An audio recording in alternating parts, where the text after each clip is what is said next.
सातारा जिल्ह्याच्या पूर्व भागामध्ये ऑगस्ट महिना संपत आला तरी पावसाची प्रतीक्षा कायम आहे। माण तालुक्यामध्ये पाणी टंचाईचं भीषण संकट निर्माण झालंय।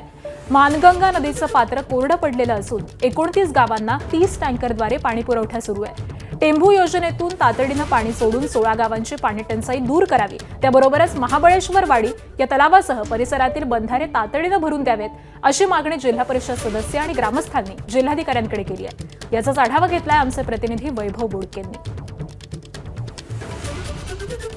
मी सध्या उभा आहे मान तालुक्यातील म्हसवड गावाजवळ असलेल्या मानगंगा नदीपात्रामध्ये।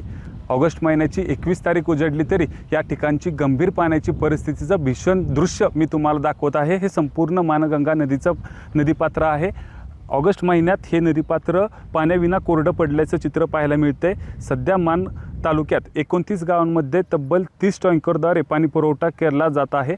ऐन पावसाळ्यामध्ये ही परिस्थिती या मान गावाची त्याचबरोबर मान तालुक्यातील या परिसराची आपल्याला पाहायला मिळत आहे। म्हसवड दहिवडी या तालुक्यातील पिण्याच्या पाण्यासाठी जनावरांच्या पिण्याचा पाण्याचा प्रश्न त्याचबरोबर जनावरांच्या चाऱ्याचा प्रश्न हा गंभीर बनल्याचं पाहायला मिळत आहे।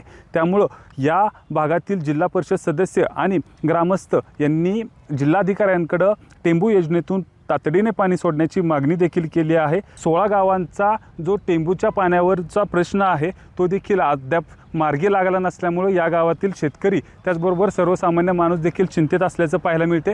एकंदरीत जर पाहिलं तर पश्चिम भागामध्ये मुसळधार पाऊस सातारा जिल्ह्याचा सुरू आहे, मात्र ह्या पूर्व भागामध्ये अद्याप पावसाचा ठिपूस पाहायला मिळत नसल्यामुळं या ठिकाणचे तलाव कोरडी पडले आहेत, नद्या कोरड्या पडल्याचं चित्र आपल्याला पाहायला मिळते।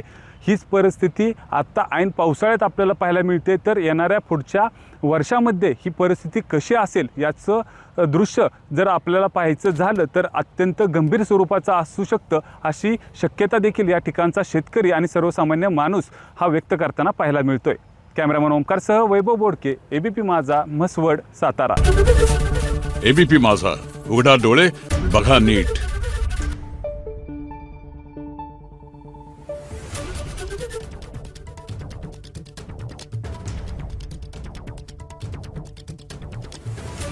Thank you.